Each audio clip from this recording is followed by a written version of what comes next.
One of the golden rules of meditation is don't look for results, because all results are just a projection of your own mind, of what you think you ought to happen, or what the chap down the road is experiencing, or what some idea that you think might happen, because you never know. And everybody's journey is unique. There's no standard pattern to it. What is fairly general is that you're given, do you know what a mantra is? I suppose most of your listeners know what a mantra is. Some sort of word or some sort of focus to attend to. Good. Back then, as you said, like meditation wasn't that popular. And I know that in the US, like a bit about the history on how meditation came about and so on and so forth. Like, how did this school of meditation came about?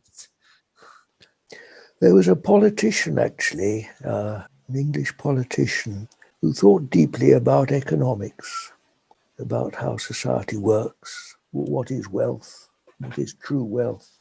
I think his name was Henry George. I think he was an American thinker who recognized that all wealth, that true wealth actually comes from the land. And most people's wealth is really sort of parasitic in that you're playing around with the wealth that originally comes from the farmers or those who actually work the land with their hands. This is the origin of, this is what creates wealth. All this playing around on the internet with figures and numbers and things, that's just not really making wealth, is it? It's just riding on the shoulders of those at the bottom of the pile who actually do the work, who actually grow the potatoes, who actually dig the soil. Anyway, he thought this way, and then that thinking developed into really what is man and what is society and all that, and that gradually led on, rather like I was telling you from my farming, as to what is man and what's his purpose, what's he here for. And that led on to philosophy and the realization that all this philosophy really tends to tie you up in knots, and I'm not sure whether it really gets you anywhere. And then there's sort of something called work on being, there's something even beyond philosophy. And at that time, there was a man called Maharishi, who was a great teacher who was sent out from his teacher, who was based in India, from the tradition of Shankara, who was one of the great medieval teachers of India, whose tradition is maintained there. Maharishi was sent out to the West. And the school that was working along the lines I've just been talking met him and liked his message, and received from him a method of meditation. And then there were those who recognized that some people didn't really want all this background of philosophy, they just wanted pure meditation. So another small school was started called the School of Meditation, which received its guidance from the head of the tradition from which Maharishi came, a man known as the Shankaracharya. And I joined that school. So I received exemplary authoritative teaching from this man known as Shankaracharya, was the man who sits in the traditional seat of this original teacher known as Shankara, who is revered greatly, I believe, in the Sanskrit tradition. So that's where I got my grounding from. Got it. Yeah. A lot of people, when they first started meditation, they say, oh, my mind doesn't stop. I cannot meditate.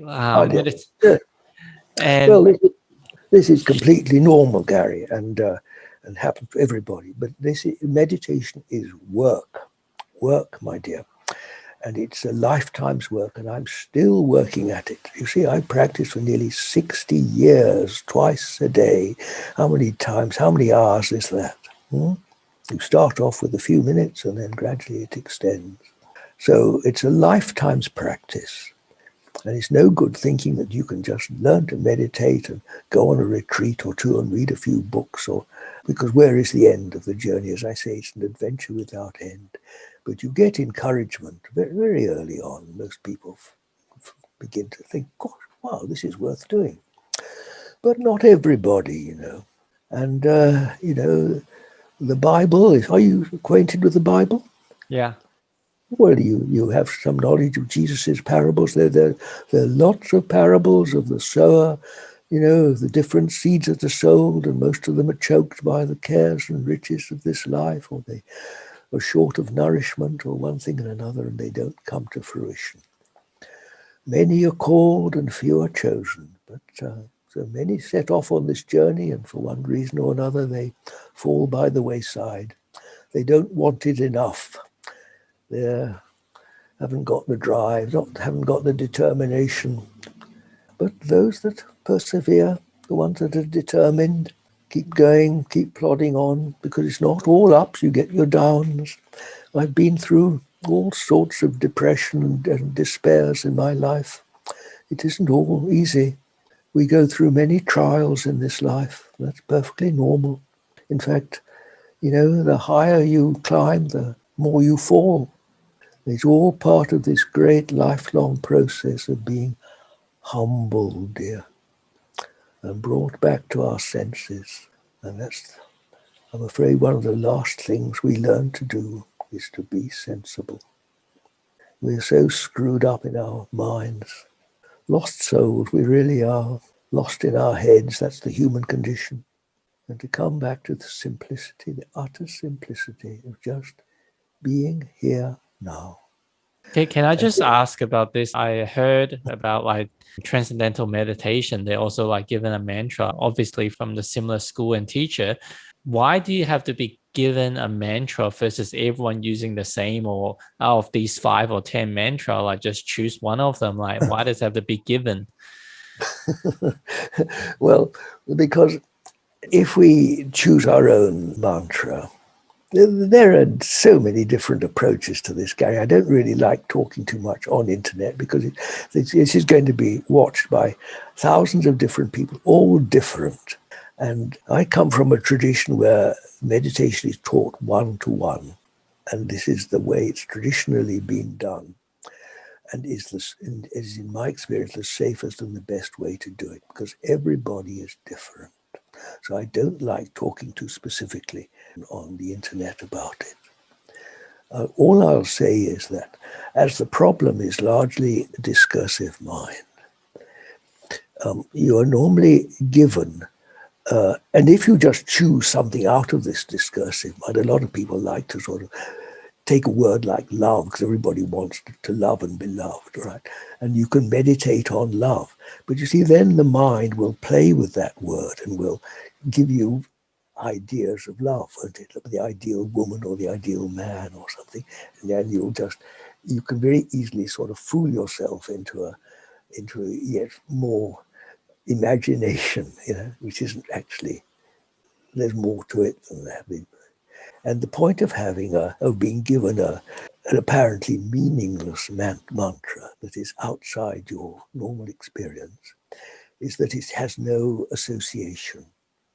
Therefore, if you listen to this word, it's easier to let go all your habitual thinking, and then you can, and that will help you then to because if you look at my hands, you can see them on the screen. If I do that, you see, this is meditation. Well, when you get in an aeroplane, you see what happens to the world, what happens to the airport and the friends you just said goodbye to. You let go, don't you? You're taken out of it. Now, there you are. That's meditation. If you follow this mantra, which is not connected to anything really in your life, it'll just help you to let go, you see, and discover what is beyond these attachments, these limitations. This is what really keeps us bound in this less than whole existence, in this limitation of of normal human existence. Meditation is a journey from limits to the unlimited, you see. This is the normal human limitation, imprisoned, as it were, in the flesh, in the mind, in this concept of Gary or John, in this identity with a limited human entity. There's freedom, you see, is to transcend it.